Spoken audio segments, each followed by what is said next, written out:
उत्तर प्रदेश के इतिहास में कुछ ऐसे नाम हैं जिन्होंने अपनी दम पर, अपनी ताकत पर एक अलग पहचान बनाई।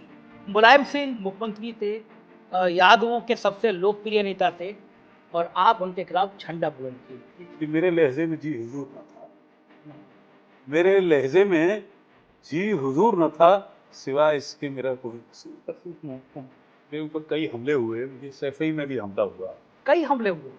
मतलब 10-12 बता। वो है ना कि सफर में मुश्किलें आए तो हिम्मत और बढ़ती, सफर में मुश्किलें आए तो हिम्मत और बढ़ती है, कोई जब रास्ता रोके तो जरूरत और बढ़ती है। अगर बिकने पे आ जाओ तो घट जाते हैं दाम, अक्सर न बिकने का इरादा हो तो कीमत और बढ़ती है। बहुत अच्छी बात। पहली बार ऐसे कहीं होगा कि कोई मिनिस्टर अपनी चीफ मिनिस्टर के खिलाफ मेरे ख्याल सुप्रीम कोर्ट में चला गया हो। से it was historical in that point also कि आप अपनी गवर्नमेंट के खिलाफ आ गए। कोई ऐसा यादव हो जो नॉर्दर्न इंडिया में कभी मुलायम सिंह के साथ नहीं रहा हो, कभी मायावती के साथ नहीं रहा हो। तो फिर राजनाथ सिंह आपको बुला के कहानी क्यों कर रहे हो ऐसा? राजनाथ सिंह को थोड़ा सा गुरूर हो गया। तो आपको लगता है कि ये जो अमित शाह की रणनीति थी, खासतौर से उत्तर प्रदेश में 2014 में, उन्होंने जातियों में उन्होंने सोचा कि यादव वोट नहीं करेगा, यादवों के अलावा जो गैर यादव पिछड़ी जातियां थी उसको बीजेपी के पाले में लाके खड़ा कर लिया, उनको जाति के जगह हिंदू बना दिया। तो आपका कहना ये है कि आप चाहे, आपको लग रहा है कि वो पिछड़ी जातियां हिंदू से फिर वो जाति में कन्वर्ट हो जाएंगी? जाति जो होती है संजय भाई, वो धर्म से बड़ी होती है। मोदी जी ने, अमित शाह ने कुछ किया हो नहीं किया हो, लेकिन उन्होंने जातियों को हिंदू बना दिया। हिंदू का मतलब कहना, हिंदू तो थे ही वो, लेकिन उनको जाति से ऊपर हटा के उनको धर्म पे ले आए। जो ताकतवर कम्युनिटीज में जो ताकतवर फेसेस होते हैं, उन्हें बड़ी पार्टी उनसे थोड़ा परहेज करे, बहुत मात्र। अच्छा, क्यों क्यों करती हैं? फेसेस क्राइसिस तैयार कर, बिना फेसेस के ये केजरीवाल कौन से फेस थे? नन्ना हजारे माहौल पता नहीं आ गए। फेस बाद में आता है, नाराजगी पहले आती है। एक बार हेलीकॉप्टर क्रैश भी हो गया था ना? हाँ, मेरा मिनिस्टर थे आप में ना, हेलीकॉप्टर रामप्रकाश गुप्ता बड़ा हाँ, किस्सा हुआ था। मैं बड़ी मुश्किल से बचा। ये इतना आसान है क्या कि जिस समय धर्म का नशा चढ़ाओ, अफीम की तरह धर्म चटा दिया गया हो आदमी को, राम मंदिर बनने जा रहा हो, कल प्रधानमंत्री का जैसे मैंने जिक्र किया, जिस तरह वो लेटे हुए थे, एक दंड स्थापित कर दिया गया, हर जगह हिंदू मुसलमान, दिन रात मीडिया का आप बेहाल देख रहे हैं कि मेन स्ट्रीम मीडिया, अंबानी के चैनल दिन भर आग लगाते हैं, वो थंबनेल होती हैं, वो टैगलाइंस होती हैं जो बैठे बिठाए आपका खून बढ़ा दें और पूरा देश विभाजित करने की योजना है। इस उफनते हुए धर्म के ज्वार में जाति का खुमार चढ़ पाएगा लोगों के दिलों में? नमस्कार, मैं हूं संजय शर्मा, आप देख रहे हैं 4 PM न्यूज नेटवर्क। दिल्ली आया हूं और आजकल कुछ ऐसे शख्सियत से मिलना चाहता हूं मैं, जिन लोगों ने कभी कभी ऐतिहासिक काम किए हैं, और मेरी रुचि रहती है कि इतिहास के पन्ने में, राजनीति की किताबों में, और ख़ास तौर से उत्तर प्रदेश के इतिहास में कुछ ऐसे नाम हैं जिन्होंने अपनी दम पर, अपनी ताकत पर एक अलग पहचान बनाई है। आपको याद होगा राजनाथ सिंह का दौर, उत्तर प्रदेश के मुख्यमंत्री हुआ करते थे राजनाथ सिंह, और भारतीय जनता पार्टी ने पहली बार प्रयोग किया पिछड़ों में अति पिछड़ा। भाजपा का ये ट्रम्प कार्ड बताया गया, और मैं इसके आगे की कहानी आपको बताऊंगा कि अभी उस अति पिछड़े कार्ड का हश्र क्या हुआ। उससे पहले मैं आपको ये बताना चाहता हूं कि देश की पूरी राजनीति अब 2 बिंदुओं पे आके केंद्रित हो गई है। 2024 की लड़ाई केवल मंडल बनाम कमंडल की होने जा रही है। ये मैं अपने अनुभव से इसलिए कह रहा हूं कि मैं पिछले दिनों में 6 महीनों में कई राज्य घूमा हूं, लगातार घूम रहा हूं, आपको वीडियो बना के भेजता रहता हूं, आप लोग देखते रहते हैं, और मेरी कोशिश रहती है रोज ज़्यादा से ज़्यादा लोगों से संवाद करूं। भारतीय जनता पार्टी की रणनीति रहेगी कि हर हालत में कमंडल को विश्व के पटल पर इतना बड़ा दिखाने की कोशिश करें जिससे जातियों के भ्रम टूट जाएं। कल आपने देखा था, पार्लियामेंट का उद्घाटन था, प्रधानमंत्री जी कुछ संत महापुरुषों के आगे जमीन पर नतमस्तक होकर लेटे हुए थे। मैं कुछ टिप्पणी नहीं करना चाहता, आप किसी संत की आप अभिवादन करें, उसका प्रणाम करें, मुझे कोई आपत्ति नहीं है, लेकिन भारत के राष्ट्रपति को जो ये फोटो था उसकी दुनिया भर में आलोचना हुई और कहा गया कि भारत पंथ निरपेक्ष राष्ट्र है।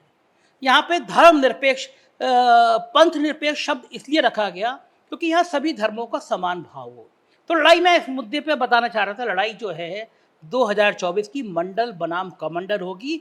बिहार में नीतीश कुमार ने जातीय जनगणना का दांव इसीलिए चला, और ये जातीय जनगणना का दांव ने भारतीय जनता पार्टी को पसीने छुड़ा दिए हैं, क्योंकि बीजेपी जानती है कि कमंडल का इलाज सिर्फ मंडल है।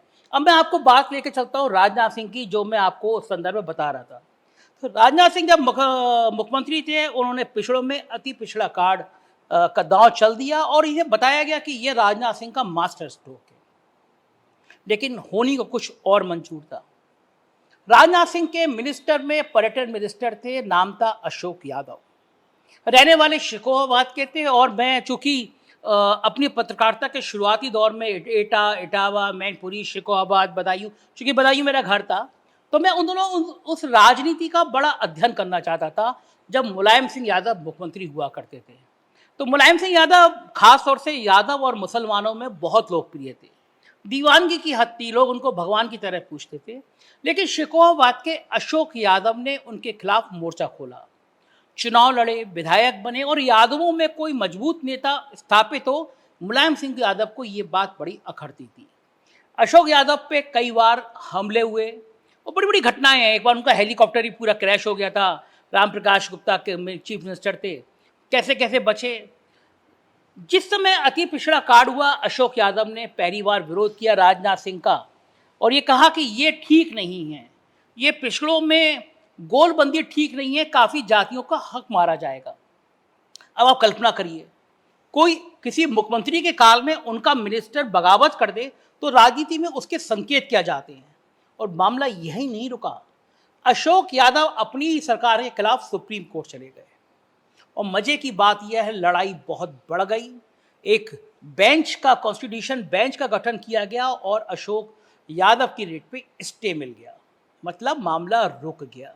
राजनीति के तमाम पहलू इस समय मुखर हैं, उग्र हैं, और खास तौर से जातीय राजनीति भी है। अशोक यादव ने उसके बाद जातीय मुद्दे को देश के अलग अलग फोरम में कहा। तो आज मैं इतनी भूमिका मैंने इसलिए बताई कि मैं आज सैनिक फार्म हाउस में उनके घर पे आया, मेरा बड़ा मन था उनसे मिलने का। खास तौर से जब जातीय जनगणना का मुद्दा जब से शुरू हुआ, तो मैं उत्तर प्रदेश के इतिहास में देख रहा था, क्योंकि उत्तर प्रदेश, ये तय है कि 2024 में उत्तर प्रदेश ही प्रधानमंत्री नरेंद्र मोदी का भविष्य तय कर देगा। और उत्तर प्रदेश की लड़ाई मंडल बनाम कमंडल में, तो मैं इन पन्नों को पलट रहा था कि कौन व्यक्ति था जब पिछड़े, अति पिछड़े के कार्ड पे सरकार का मुखर विरोध किया। तो मैं उनके सैनिक फार्म हाउस में आया आज, बड़ा अच्छा लगा। एक बहुत अच्छा कुत्ता है, बड़ी खूंखार नस्ल का, एक गाय पाल रखी है, उनकी पत्नी बहुत अच्छी हैं, और मैंने घर देखा, जो संस्कार होते हैं घरों में वो बहुत अच्छे परिवार के थे। तो मुझे लगा उनसे बातचीत की जाए, और मैंने इसलिए मैं उनकी बातचीत आपको सुनवा रहा हूँ कि आपको कुछ नई चीज़ें समझने को मिलेगी, खास तौर से जातीय जनगणना के मुद्दे पे। अशोक जी, बहुत बहुत स्वागत है। मुझे आपका घर बहुत अच्छा लगा, और आप तो अच्छे लगे। मैं आपको उस दौर में ले जाना चाहता हूँ, मैं जानना चाहता हूँ, मुलायम सिंह मुख्यमंत्री थे, यादवों के सबसे लोकप्रिय नेता थे, और आप उनके खिलाफ झंडा बुलंद किए हुए थे। मुझे जरा पहले उस राजनीति का दौर बताइए। वो तो बात मैं आपको बताता हूँ। मैं भी आपके चैनल का बहुत मुरीद हूँ, 4 PM का। हमारे यहाँ सभी लोग देखते हैं, और मैं कल की घटना भी देख रहा था, जंतर मंतर पर सिवा 4 PM के मैंने कोई चैनल नहीं देखा। तो आपकी बहादुरी को सबसे पहले सलाम। और ये किस्सा बताते हुए कि एक बार अकबर ने महाराणा प्रताप को मैसेज भिजवाया, मान सिंह उनकी बुआ के लड़के थे, कि भाई ये राजपूतों में अकेला महाराणा प्रताप क्यों नहीं मिल जाता। खैर वो आए, हाजिर हुए उनकी, उन्होंने कहा क्यों नहीं मिलते हो? बोले साहब मैं इसलिए नहीं मिलता हूँ कि जब राजपूताने का इतिहास लिखा जाएगा तो मान सिंह का उसमें नाम नहीं लिखा जाएगा। ऐसे ही मैं एक बात कहना चाहता हूँ, उन्होंने कहा कि इतिहास चाहे एक पन्ने का लिखा जाए, महाराणा प्रताप का इतिहास लिखा जाएगा। तो महाराणा प्रताप छोड़िए, चेतक का भी इतिहास है, और ये YouTube चैनल चल रहे हैं, उसमें आपका इतिहास भी लिखा जाएगा। ये मेरी शुभकामनाएं हैं। आप बहादुरी का एक संदेश दे रहे हैं पूरे हिंदुस्तान को, आपको बहुत बहुत मुबारक। अब मैं अपनी बात शुरू करता हूँ कि मेरे लहजे में जी हुजूर न था, मेरे लहजे में जी हुजूर न था, सिवाय इसके मेरा कोई कसूर न था। मेरा मिजाज ये सियासत में इसलिए ऐसा हुआ कि मैंने आंख खोली और मुझे पहला चुनाव मेरा मुलायम सिंह से हुआ। सोचिए यादों, आप तो सब उस एरिया से वाकिफ हो। इतिहास ये भी है जो बहुत कम लोगों को पता है, मुलायम सिंह जी भी शिकोहाबाद के रहने वाले और मैं भी शिकोहाबाद के। हमारे कॉलेज में वो पढ़ते थे, उसके बाद सैफई में शिफ्ट हुए। ये फिर हम इस पर बाद में आएंगे। 93 में जब मैं उनसे लड़ा तो उनका बीएसपी से समझौता हुआ। हाँ, सपा बसपा का alliance था। आप सोचो उस वक्त में लड़ा और मैं कितने कम वोट से हारा, वो भी एक इतिहास है। और उसके बाद मुझे अटल बिहारी वाजपेयी ने आप बीजेपी से लड़े थे उस दौर में? नहीं, मैं लड़ना तो इंडिपेंडेंट चाहता था। लोगों ने कहा कि मार दिया जाओ, कुछ सिक्योरिटी मिल जाए, किसी पार्टी का टिकट ले लो। तो कांग्रेस, और कोई टिकट था नहीं किसी के पास, कांग्रेस का देते घर घूम रहे, तो बोले आएगा कोई नहीं, मुलायम सिंह से हमारी सबकी दोस्ती है। तो आया कोई नहीं। अच्छा, लड़े मुझे अकेले लड़ना पड़ा। वैसे ही सिंबल ले आए थे, तक 4 सुरक्षा गार्ड मिल गए, नहीं तो वो कैसे हुआ वो तो खैर सब इतिहास है। लेकिन क्या मैं आपको बताऊं, ये बदकिस्मती है। और 93 में ही मुलायम सिंह का, मायावती का और काशीराम का पैक्ट हुआ। तो सोचो, मेरा यादव बाहुल इलाका, शेड्यूल कास्ट भी उसमें है, मुसलमान भी है, मुझे 40,000 वोट पहले इलेक्शन में मुलायम सिंह के खिलाफ, कांग्रेस के टिकट पे। और जो उसका कैप्शन था फ्रंट लाइन का कि एक शेर बच्चे की टक्कर में सूबे का शेर पस्त। फिर अटल जी ने मुझे ज्वाइन कराई बीजेपी, अटल बिहारी वाजपेयी खुद गए, पूरे हिंदुस्तान की बीजेपी गई। और शिकोहाबाद में, शिकोहाबाद आपको ज्वाइन कराने के लिए अटल बिहारी वाजपेयी आए थे? इतनी बड़ी रैली शायद नॉर्दर्न इंडिया में नहीं हुई। अच्छा। 20 दिन के बाद मुलायम सिंह ने उसी ग्राउंड में रैली करी। सोचो, उन्होंने अपने आप को छोटा बना लिया। मायावती ने करी, कांग्रेस ने करी, शिकोहाबाद मक्का मदीना बन गया। तो मेरा तो ऐसे करेक्टर ऐसे बढ़ता चला गया। 96 में लड़ा, मुलायम सिंह का एक रिश्तेदार लड़ा, वो हार गया, मैं मिनिस्टर बना। आप पहली बार 96 में मंत्री बने। हाँ। और सरकार किसकी थी इसमें? बीजेपी की। सरकार थी मिली जुली, मायावती बीजेपी, अच्छा, कल्याण सिंह बीजेपी, अच्छा, राजनाथ सिंह बीजेपी, अच्छा, उसमें राम प्रकाश भी। हम मिनिस्टर हमेशा रहे, चीफ मिनिस्टर बदलते रहे। हाँ, ये भी अच्छी बात है कि आपके मुख्यमंत्री बदलते रहे, आप मंत्री लगातार बने रहे। तो लेकिन उसमें मेरे ऊपर कई हमले हुए। मुझे सैफई में भी हमला हुआ। कई हमले हुए? मतलब 10-12 बता, 10-12 बार हमला हुआ। पार्लियामेंट चल रही थी और मैं करहल हवाई पट्टी थी क्या, वहां से मुझे सैफई और करहल में पैसा बांटना था। मुझ पर अटैक करा दिया। पैसा कैसे चीज का बांटना था? ये रिलीफ का पैसा, मैं मिनिस्टर था। अच्छा, मिनिस्टर थे। हाँ। सरकार का पैसा। सरकार का पैसा। आजकल लोग जैसे कहते हैं पैसा बांटना, तो एकदम दिमाग में आता है नेता पैसे बांटना। वहां कोई बांटने नहीं गए, सरकार डरती थी। मैं गया, इनके लोगों ने अटैक कर दिया। इन्हें बुरा लगता है, सैफई में कौन पैसे बांटेगा। अच्छा। यहाँ पार्लियामेंट चल रही थी, तो अटल जी को तो बिल्कुल इतने गुस्सा हो गए। चीफ मिनिस्टर तब हो गए थे कल्याण सिंह। उन्होंने कहा, यार ये क्या कर रहे हो आप लोग, अभी लड़का मर जाता तब क्या होता, हम कहाँ मुंह दिखाते। उसी वक्त 1 घंटे में मुझे जेड सिक्योरिटी दी गई। अच्छा। और उनसे ये कहा गया कि ये उनके यहाँ, मैं वीवीआईपी में था, कल्याण सिंह खुद लेके सारी सिक्योरिटी। बोले भाई सेंटर बहुत नाराज है यार, ये सब। अच्छा। हाँ। मैंने कहा आपने ऐसा क्यों किया, मुझे बुला लेते। बोले नहीं मुझे कहा गया ऐसा, और मैं बहुत शर्मिंदा हूँ। मैंने इटावा में प्रेस कॉन्फ्रेंस करी उसके बाद, हमले के बाद। हाँ। इटावा आया, मुझे पता चला इटावा में पुलिस लाइन पे हेलीकॉप्टर उतरा मेरा, थोड़ा उसमें चोट लग गई थी। खैर ये सब होता रहा।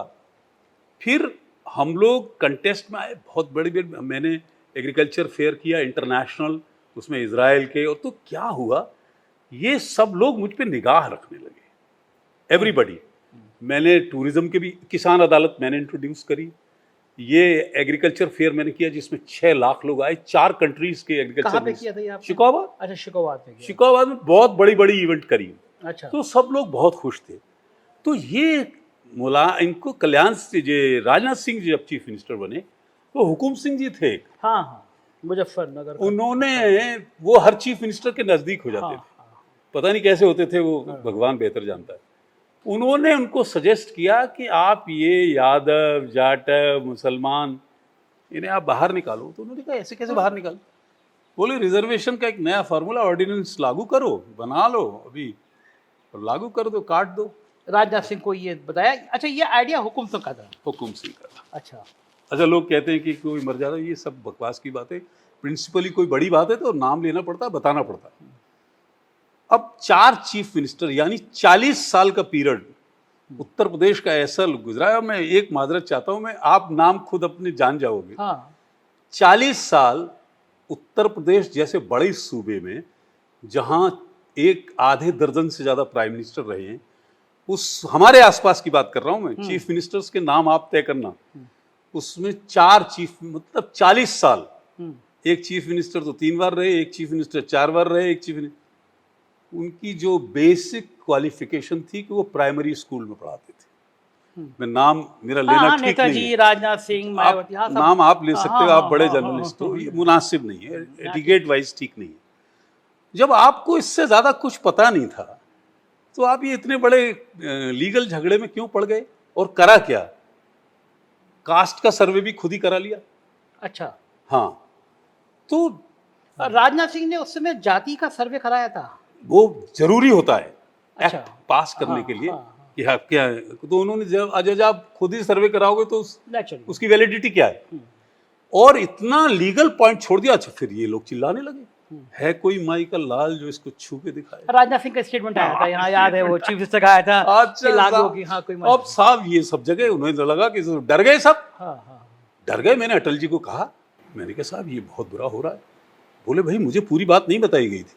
मैंने कहा साहब मैं पिछड़े वर्ग से आता हूँ, मैं किसी अपने, अगर मैं यादव भी हूँ और इसमें यादव भी अगर कटेंगे, पिछड़े वर्ग सब कट जाएंगे, अहीर, जाट, गुजर, मुसलमान सब। मैंने कहा मुझे किसी को और दिया जाए, मुझे कोई एतराज नहीं है, सही बात है, लेकिन मेरे में से काट के तो न दो यार, आप में हिम्मत है उनके लिए अलग कर दो। लेकिन वो कुछ था नहीं, नौकरियां थी, पिछड़ों में अति पिछड़ कर दिया, वो कुछ नहीं था। भाई बीजेपी ने कभी कोई रिजर्वेशन किया है क्या? पूरा कॉन्स्टिट्यूशन उठा के देख लीजिए, इनको कुछ पता नहीं था। वो जल्दी जल्दी बढ़े थे, आपको ध्यान हो, बहुत घोषणाएं कर रहे थे, हाँ, लगातार घोषणा मंत्री नाम हो गया था, घोषणा मुख्यमंत्री, और वो ये कह रहे थे जैसे होता ना, कर ले दुनिया मुट्ठी में। हाँ, वही उन्हें ये लग रहा था सब कुछ कर दो, ये कर दिया। मुलायम सिंह चुप, मायावती चुप, जिनको बोलना चाहिए था ये सब घबरा गए। बोले अब तो कैसे होगा, क्या होगा? एक्ट पास हो गया, 95,000 वैकेंसी निकल गई सब। अच्छा, उसी एक्ट के तहत 95,000, उसी, मतलब हमारा प्रधान बनना था बैकवर्ड का तो 5% बनने थे। हाँ, यादव का ऐसे समझो आप, आरक्षण 27 की जगह 7 रह गया, जाटव का 6 रह गया, पसमंदा मुसलमाना का सबका कट गया। तो हम लोग, मैंने राय मशवरा किया, अटल जी को इन्फॉर्म किया। बोले भैया मेरे से उतना मशवरा नहीं हुआ है और मेरी समझ में नहीं आता ऐसे। मैंने कहा साहब सारी यादव जाति मुझे कोई वोट नहीं दे देगी, न मुसलमान दे देंगे, न मुझे और कुर्मी और वो दे देंगे जाट, लेकिन यादव मुझसे सवाल जरूर करेगा कि तुम वहां थे तो क्यों नहीं बोले, मेरी गर्दन कट जाएगी, मुझे ऐसी मिनिस्टरशिप नहीं चाहिए। मैं सब सुप्रीम कोर्ट आ गया। सुप्रीम कोर्ट आ गया तो बस ये सरकार सेंटर में भी थी, अटॉर्नी जनरल सोली थे। बोले ये क्या कर रहा है अशोक यार, ये कोई तमाशा हो रहा है, तुम ले आए और ये इस पे कुछ हो जाएगा क्या, 4 साल मुकदमा चलेगा। खैर वो डराते रहे सब लोग मुझे उनकी तरफ। आप ये सोचो जब मेरी तारीख पड़ती थी तो 150-200 लड़के आते थे पूरे इंडिया से, क्या हो रहा है, क्या हो रहा है। हाँ, लालू जी बहुत बड़ा मुद्दा था, बहुत बड़ा, लालू जी फोन कर रहे हैं, शरद जी फोन कर रहे हैं, यार ये कैसे होगा। कपिल सिब्बल मेरे लॉयर थे, सलमान साहब भी खड़े होते थे, बोले यार इसमें डाउट है क्योंकि वैकेंसी निकल गई थी। हाँ, 95,000, हाँ, we can not go out. पता नहीं क्या हुआ, लगातार हम जाते रहे। बारूचा साहब बहुत जबरदस्त चीफ जस्टिस थे। उन्होंने एक दिन कहा कि ये बताओ कि ये कोई इलेक्शन आसपास है क्या? है साहब, ये उस इलेक्शन को अफेक्ट करने के लिए करा साहब। आप ये बताइए कि क्या आपके पास कोई और वैलिड पॉइंट है? हम तो रोज यहाँ 20-20 वकील रहते थे। हाँ, तो जब वो है ना कि सफर में मुश्किलें आए तो हिम्मत और बढ़ती है, सफर में मुश्किलें आए तो हिम्मत और बढ़ती है, कोई जब रास्ता रोके तो जरूरत और बढ़ती है, अगर बिकने पे आ जाओ तो घट जाते हैं दाम अक्सर, न बिकने का इरादा हो तो कीमत और बढ़ती है। बिल्कुल, बहुत अच्छी बात, बिल्कुल सही बात। पूरे हिंदुस्तान में मैं मशहूर हुआ। रिजर्वेशन तो आपको 1 मिनट और कहता हूँ, 1931 में पहली बार AC टर्नर ने किया था पूरी इंडिया का, वो एडमिनिस्ट्रेटिव 1931 में, बिफोर द इंडिपेंडेंस। और अमेरिका भी रिजर्वेशन देता है कमजोर वर्गों को, वीक्स को, उनके प्रोविजन है पूरा। मेडल कमीशन पास हो ही चुका था साहब, कोई बोले नहीं डर के मारे। पहुंचते पहुंचते तो लास्ट में मैंने उनको कहा, कपिल सिब्बल को, साहब बैकवर्ड कमीशन बनाए, उन्होंने एक चिट्ठी नहीं डाली, उनसे कहते सर्वे कराने के लिए, हु आर दे? वो बारूचा साहब को अटक गई बात। बोले भाई जब बैकवर्ड कमीशन बना हुआ है तो have you requested those people? कोई चिट्ठी नहीं थी। तो उन्होंने कहा ये वैकेंसी आपने कैसे निकाल दी? इलेक्शन कब है आपके यहाँ? वही 4 महीने बाद 5 महीने बाद इलेक्शन। उसने कहा ये सब आपने इलेक्शन की वजह से किया है, कोई और आपकी पिछली भी तमाम चीजें ऐसी हैं, you are just announcing the things, your government notice. वाह। भाई साहब पूरे हिंदुस्तान में और यहाँ हम, आप मिनिस्टर थे, हाँ, तो ये मेरे ख्याल से ये पहली बार ऐसे कहीं होगा कि कोई मिनिस्टर अपनी चीफ मिनिस्टर के खिलाफ मेरे ख्याल सुप्रीम कोर्ट में चला गया हो। से it was historical in that point also कि आप अपनी गवर्नमेंट के खिलाफ आ गए। इट वाज हिस्टोरिकल आल्सो कि जब बैकवर्ड कमीशन पे कोई अपनी सरकार के खिलाफ जीता हो। इट वाज हिस्टोरिकल आल्सो कि कोई ऐसा यादव हो जो नॉर्दर्न इंडिया में कभी मुलायम सिंह के साथ नहीं रहा हो, कभी मायावती के साथ नहीं रहा हो। सो ये बिल्कुल अजीब अजीब सी बातें तो थी। फिर राजनाथ सिंह ने आपको बुला के कहानी क्यों कर रहे हो ऐसा? राजनाथ सिंह को थोड़ा सा गुरूर हो गया था। अच्छा। उन्हें लगता था कि इसके खिलाफ तो कोई बोल ही नहीं पाएगा। हाँ। इधर उधर उन्होंने कोशिश करी, लेकिन वो समझ रहे थे कि हमारी उधर भी सरकार है, लखनऊ में भी सरकार है, होगा क्या। अटल जी आपको बहुत पसंद करते थे। अटल जी ने ही तो मुझे बीजेपी में लाए थे, और मैं क्या बताऊं, और उनको हम लोग जब भी याद करते हैं, और वो जानते थे कि मेरे बारे में सारी चीज़ें जानते थे। मेरे ख्याल जो अब भी है, ये चुनाव जो 2024 का है, ये टोटली ओबीसीज पे हो रहा है। हाँ। मंडल 1 और मंडल 2, ये जितना बाकी लोग कमंडल कर रहे हैं तो उसका मुकाबला मंडल ही कर पाएगा। आप देखो ये जो जाति जनगणना हो रही है, ये भी उसी तरफ इशारा। वो तो रोक लगवा दी, हाई कोर्ट ने रोक लगा दी, सुप्रीम कोर्ट में भी आ गए। लेकिन जब आप रोक लगाते हो तब लोग और उसकी तरफ से गहराई से देखते हैं, और जितने जो बैकवर्ड क्लासेस के लोग हैं वो भी इकट्ठे हो रहे हैं। क्योंकि और जब तक, अब आप ये बताइए, ये जाट क्या है? ये भी बैकवर्ड क्लास है। गुजर क्या है? ये भी बैकवर्ड क्लासेस हैं। ये सब इकट्ठे जब होंगे तो ये फिर ये जो इज्म है, ये जो आइडियोलॉजी है, इसके खिलाफ सिवा मंडल के कोई लड़। यशपाल मलिक क्या है? He is backward. Jat backward में है। सतपाल मलिक क्या है? बैकवर्ड है। तो आपको लगता है कि ये जो अमित शाह की रणनीति थी, खासतौर से उत्तर प्रदेश में 2014 में, उन्होंने जातियों में उन्होंने सोचा कि यादव वोट नहीं करेगा, यादवों के अलावा जो गैर यादव पिछड़ी जातियाँ थी उसको बीजेपी के पाले में लाके खड़ा कर लिया, उनको जाति की जगह हिंदू बना दिया। तो आपका कहना ये है कि आपको लग रहा है कि वो पिछड़ी जातियाँ हिंदू से फिर वो जाति में कन्वर्ट हो जाएंगी? क्या लग रहा है आपको? मैं एक बहुत, आपसे बेहतर कोई समझेगा नहीं। आपने कहाँ से पत्रकारिता शुरू करी, कहाँ से सियासत शुरू करी, आप 1 मिनट में मेरी बात समझ जाएंगे। जाति जो होती है संजय भाई, वो धर्म से बड़ी होती है। कैसे? जैसे आपके यहाँ एक माफिया लड़ रहा हो आज से 10 साल पहले, तो बुजुर्गों से कहे भाई वो त्रिवेदी पंडित जी को मोड़ा लड़ रहा हो सो, तो वे यूँ कहेंगे कि अरे वो गुंडा है। अरे गुंडा छोड़ो, बिरादरी को तो है। हाँ। तो जब बिरादरी धर्म से बड़ी है तो पिछड़ा वर्ग जब मिलेगा तो कौन लड़ पाएगा? हाँ, लेकिन एक्चुअली मिल कैसे पा रहा है? क्योंकि मोदी जी ने, अमित शाह ने कुछ किया हो नहीं किया हो, लेकिन उन्होंने जातियों को हिंदू बना दिया। हिंदू का मतलब कहना, हिंदू तो थे ही वो, लेकिन उनको जाति से ऊपर हटा के उनको धर्म पे ले आए। वो जाति मंडल कमीशन जो है, हाँ, वो नौकरियों की बात कर रहा है। हाँ, वो रोजगार की बात कर रहा है। आरक्षण रोजगार की बात कर रहा है। ये जितने सर्वेक्षण हो रहे हैं वो बेरोजगारी को मिटाने के लिए हो रहे हैं। अब बेरोजगारी इतनी है कि उसकी तरफ अट्रैक्ट होगा आदमी। हाँ। तो जातियां गोल, आप मुझे बताओ, और ये जो लोग कहते हैं फेस, कोई फेस नहीं होता है। आप ये बताइए, इमरजेंसी लगी थी तो जयप्रकाश नारायण तो 72 साल के थे, फेस थे क्या? वो कोई अनॉइंस थी।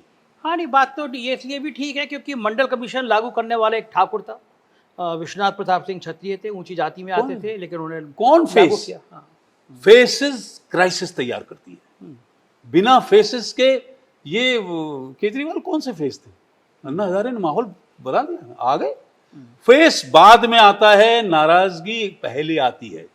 और आप मुझे बताओ कहाँ फेस, और राज्यों में कहाँ फेस चल पा रहा है? अगर किसी का फेस भी है तो वहाँ कर्नाटक की जीत जो है वो बैकवर्ड कम्युनिटीज का पोलराइजेशन है। 30 जहाँ पे प्राइम मिनिस्टर ने इतना जबरदस्त प्रचार किया हो, इतने रोड शो किया, वहाँ 30 सीटों पे बीजेपी की जमानत जब्त हो गई। तो अच्छा फिर क्या है, आप जैसे मेरी कम्युनिटी अगर ऐसे समझे, मैं और किसी के लिए कह नहीं सकता हूँ, मेरी कम्युनिटी के मिनिस्टर यूपी में भी हैं। हाँ। आपको किसी का नाम सुना है आपने? याद भी नहीं रहते। है ही नहीं वो। हाँ, वो ढूंढ के ऐसे लाए जाते हैं हाँ, जो जिनकी- पीछे की सीट पे जाके बैठ जाएं, जिनकी ठीक है। कोई आवाज ना हो। लीड पे। सेंटर में भी आप बिलीव नहीं करोगे, 3-4 यादव मिनिस्टर कैपेसिटी में, मैं उनका भी नहीं नाम लेना चाहता। आप एक का नाम ले जाके किसी को कह दो, जो ताकतवर कम्युनिटीज में जो ताकतवर फेसेस होते हैं, उन्हें बड़ी पार्टियां उनसे थोड़ा परहेज करती हैं। मैं बहुत माजरत अच्छा, के क्यों क्यों करती हैं? भाई ऐसा है ना कि वो तो लीडर बना हुआ है ना, उसे आप अपने फायदे के लिए ला रहे हो, और आप उसे बहुत छोटी कुर्सी पे बैठा दोगे तो वो आपसे नमस्ते करेगा ना फिर, कि भाई साहब मैं तो इससे पहले बहुत बड़ी पे बैठा था। बैकवर्ड्स में जो बड़ी पार्टियां होती हैं वो छोटे लोगों को चुनती, कहती हैं कि हमने बना तो दिया यार, अब जाके पूछो, लेकिन वो ऐसा इफेक्टिव चेहरा नहीं ला पाते हैं। मैं पूरी माफी के साथ कह रहा हूं, हाँ, पूरी माफी के साथ कह रहा हूं। तो आप बीजेपी आपने छोड़ी बीजेपी छूट गई ना साहब, मैंने जब केवल इसी सिद्धांत की वजह हाँ से? सुनिए, कि एक मजबूत चेहरा अरे तो बीजेपी इसीलिए बैकवर्ड कम्युनिटीज, मैं आज कहीं पूरे इंडिया में कहीं खड़े हो जाऊं, सब लोग मुझे जानते हैं। आज उत्तर प्रदेश में कहीं खड़े हो जाऊं, मुझे आजमगढ़ के लोग कहते रहे कि आप यहाँ लड़ जाओ, गोपालगंज वगैरह वाले एमएलए कहते रहे इंडिपेंडेंट लड़ जाओ, आप घर चले जाना। लेकिन क्या है ना कि बहुत जो ताकतवर लोग होते हैं, जो बहुत मजबूत लोग होते हैं, उनसे कतराते भी तो है ना लोग। अब आप मुझे बताओ, मुझे अटल जी ले गए और मेरे तो चीफ मिनिस्टरों की दोस्ती मुलायम सिंह से थी, तो मैं कैसे सरवाइव करता? था, मतलब आप कह रहे हैं राजनाथ सिंह, कल्याण सिंह, मैं मुलायम क्या सिंह के- नाम लूं, आप तो सब जानते मुलायम हैं। सिंह के दोस्त थे, ये बात तो सही है। तो फिर नेताजी इस बताइए। मामले में बढ़िया थे कि वो विपक्ष से भी अपना तालमेल रखते नहीं, बिगाड़ना नहीं चाहते एक बड़ी कौम के लीडर से, ये बात है। और मैं दोस्त से भी लड़ूं और दुश्मन से भी लड़ूं, तो मेरी तो लड़ाई बहुत हो गई ना। आपने आपको केवल इन्हीं हमलों की वजह से बहुत साल तक जेट प्लस सिक्योरिटी थी मेरे आपके पास जेट थी 15 साल। मैं 15 रेड- साल आप जेट 16 साल 16 साल जेट प्लस सिक्योरिटी में रहते थे हाँ, आप? जेट सिक्योरिटी में था मैं। Jet security. हाँ, बुलेट प्रूफ गाड़ियां चलती थी। अच्छा, कारगिल का पैसा मैंने सारा बांटा अटल जी के कहने पे। मैं रात भर हेलीकॉप्टर से उड़ता था। अच्छा, सबसे एक ज्यादा बार हेलीकॉप्टर क्रैश भी हो गया था ना? हाँ, आपका? मेरा आप हेलीकॉप्टर- मिनिस्टर थे आप तब, है ना? हेलीकॉप्टर राम क्रैश हो प्रकाश गया। गुप्ता, बड़ा चर्चित हाँ, किस्सा हुआ था वो। मैं बड़ी मुश्किल से बचा। क्या हुआ, क्या था वो घटना? हेलीकॉप्टर मैं आ रहा था मैनपुरी से और वो इंजन फेल हो गया। Oh my God. Engine fail हो गया, फिर जमीन पे गिरे और मैं कूद गया बहुत हाइट से। हेलीकॉप्टर से? हाँ, और वो फिर बहुत मुसीबत में अपोलो में एडमिट रहा। फिर यहाँ तो सभी बड़े बड़े लोग आए, हेलीकॉप्टर बिल्कुल क्रैश हो गया? एकदम जल के राख हो गया। मैं कभी भेजूंगा आपको। My God. और फिर मुझे, ये किसी को पता नहीं, मुझे बहुत सारा मुआवजा मिला। अरे वाह। उन्होंने बाहर कोर्ट अच्छा, वो हेलीकॉप्टर वाली कंपनी ने की दिया होगा आपको? बेल थी, उसने कहा भाई साहब किसी को बताना मत। अच्छा। मैंने कहा ठीक। अच्छा है, उसको लगाओ कंपनी बदनाम हो जाएगी हमारी हेलीकॉप्टर की। मैंने कहा ठीक है जी। अच्छा हाँ, ये सच बात है। अच्छा। ये लेकिन मेरी अकेली जान बची। मादरा सिंधिया का सेम एक्सीडेंट हुआ, अनफॉर्चुनेटली। जगनमोहन रेड्डी जी के सुरेंद्र बंशीलाल के बेटे और जिंदल साहब, they had same, engine fail हो गया, दे डाइड। नॉर्मली बचते नहीं। मैं अगर कूदता नहीं तो मैं भी नहीं बचता। मैं हिम्मत करके कूद गया। एक बार मेरे से भी हुआ था, आंवला लोकसभा में मुलायम सिंह उस समय रक्षा मंत्री थे, मैं उनके संग हेलीकॉप्टर में था। तो वहाँ पे यादव कम्युनिटी ज़्यादा थी और जनता दल ने उस समय एक यादव को दे दिया और नेताजी ने ठाकुर सरराज सिंह को दे दिया था। हाँ, तो दे दिया था। बिनावर में वो लोकसभा का चुनाव था, मायावती जी मुख्यमंत्री थी। हेलीकॉप्टर जैसे ही लैंड हो रहा था, अचानक पायलट ने बड़ा हड़बड़ा के ऊपर उठाया, तो लगभग गिरे से हम लोग। तो उसने बताया कि नीचे बहुत हाई लाइटेशन लाइन जा रही थी और थोड़ा नीचे जाते ब्लास्ट हो जाता, हेलीपैड के ऊपर ही बनी थी। Yes yes. तो नेताजी ने वो हेलीकॉप्टर गुस्से में तो आती थे वो नेताजी, उन्होंने खेत में उतरवा दिया हाँ, जबरदस्ती। बचा होगा और वो उसमें। मंच पे जाके मैंने देखा पॉलिटिशियन कैसे होते हैं, और पूरा माहौल था कि नेताजी हार जाएंगे, क्योंकि यादव नाराज थे कि भाई हमारी ना देकर आपने टिकट उसको दे दिया तो हम जनता दल में चले।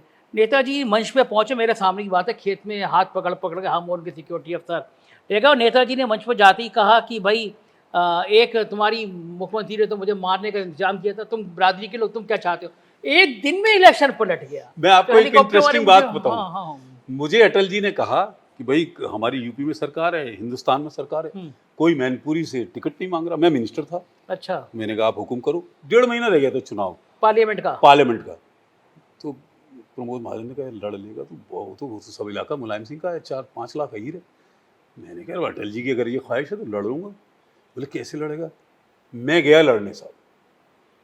ऐतिहासिक मेरा नॉमिनेशन हुआ, शायद उत्तर प्रदेश में इतना बड़ा नॉमिनेशन नहीं हुआ। अच्छा, वहां 4-4.5 लाख यादव, 2 लाख ठाकुर।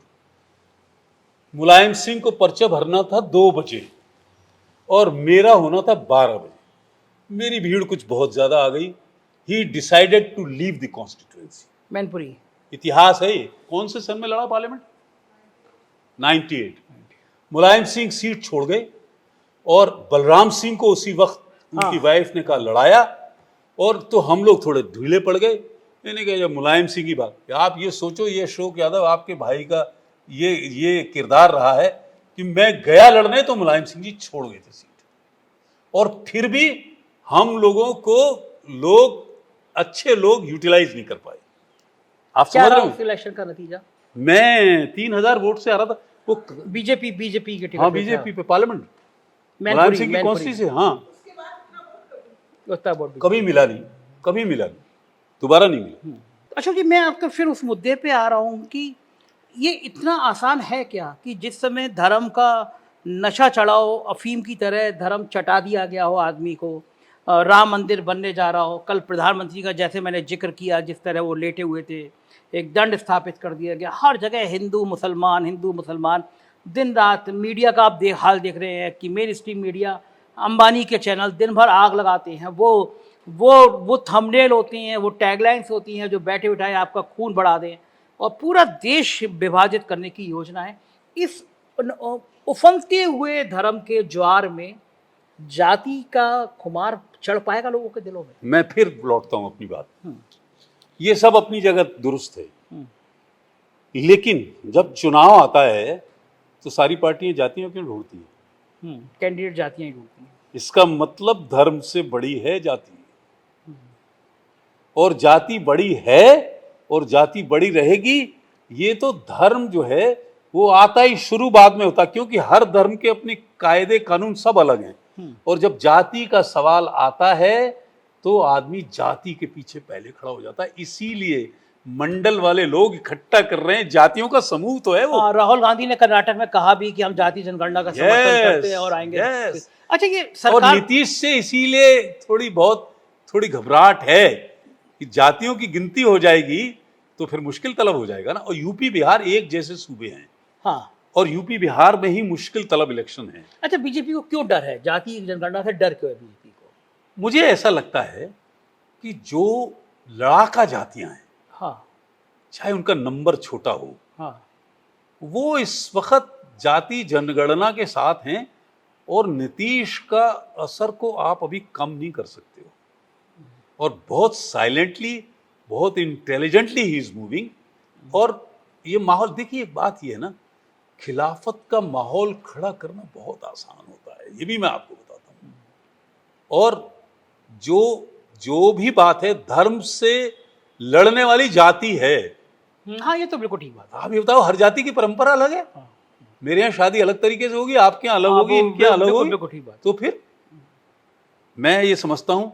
और एक बात, मुझे एक उम्मीद है, शायर की एक बात सुना के अपनी बात खत्म करता हूँ, कि तसव्वुरात की परछाइयाँ उभरती हैं, कभी गुमान की सूरत, कभी यकीन की तरह।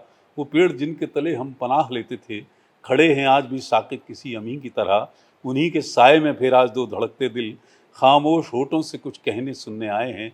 बहुत कशाकस से, बहुत काबिज से, ये सोते जागते लम्हे चुरा के लाए थे। यही फिजा थी, यही रुत, यही ज़माना था। यहीं से हमने मोहब्बत की इब्तिदा की थी, धड़कते दिल से लरसती हुई निगाहों से। हुजूर गैब में नन्ही सी इल्तिजा की थी कि आरजू के कमल खिल के फूल हो जाएं और दिलो नज़र की दुआएं कबूल हो। क्या बात है! आपको इतनी शेरो शायरी कविता याद? नेता मैं उर्दू एज लैंग्वेज पढ़ा। अच्छा, और वाह, क्या बात है! आप तो बहुत घूमे भी हैं ना हाँ, दुनिया? बहुत देश घूमा। बहुत शुक्रिया अशोक जी, आप बहुत आपका शुक्रिया। 4 PM को बहुत बधाइयाँ, मुबारकबाद। आप दिल्ली में बहुत बड़ी कवरेज करने आए, और अब आपसे तो रोज सामना होगा। आप जो 24 का इलेक्शन हो रहा है, ईश्वर करे आप हाईलाइट में रहें, क्योंकि मेन स्ट्रीम तो मीडिया रहा नहीं कुछ भी। लोगों जनता अब में आप भी- लोग इतना आगे, भाई आप लोग इतना आगे आ रहे हैं, जैसे जो जिन बॉलों पे जो क्रिकेटर जो होते हैं सिक्सर मारते हैं, वो छोड़ आते हैं पीछे भी, दाएं से मारते हैं ज्यादातर, आपके सभी सिक्सर लग रहे हैं। तो ये बहुत थे बहुत धन्यवाद। धन्यवाद अशोक जी। तो ये थे अशोक यादव जी। मैंने जैसे बताया कि जातीय जनगणना के मुद्दे पर जब अपनी सरकार में मिनिस्टर रहते हुए विद्रोह करके सुप्रीम कोर्ट तक पहुंचे, स्टे हुआ, और इस समय मैंने इसलिए ये इंटरव्यू किया कि मैं आपको समझा सकूं कि 2024 में कमंडल का मुकाबला सिर्फ मंडल कर रहा है, जिसकी आग बिहार से नीतीश ने सुलगाई है। और आग बढ़ते बढ़ते यहाँ तक पहुंची कि कर्नाटक में राहुल गांधी ने कहा कि हम जातीय जनगणना का समर्थन करते हैं, हम लगभग करा चुके थे, अब मोदी जी को, प्रधानमंत्री को ही चाहिए कि वो आंकड़े सार्वजनिक करें। और बीजेपी डर रही है कि अगर जातियों के आंकड़े सामने आ गए तो शायद कमंडल का भूत कम हो जाएगा। देश में जो हिंदू मुसलमान के नाम पर आग लगी है, तो जातियों को हिंदू बना दिया गया है, वो कहीं फिर जाति में ना वापस हो जाए, यही खेल है। और राजनीति अगले 9-10 महीने पर यहीं पे घूमेगी। और मैं 4PM के माध्यम से देश के अलग अलग कोने में जाके आपको ये आंकड़े बताता रहूंगा। गोदी मीडिया नहीं बताएगा, जो सच 4PM पे आपको मिलेगा। अपनी राय से जरूर अवगत कराइएगा। शुक्रिया।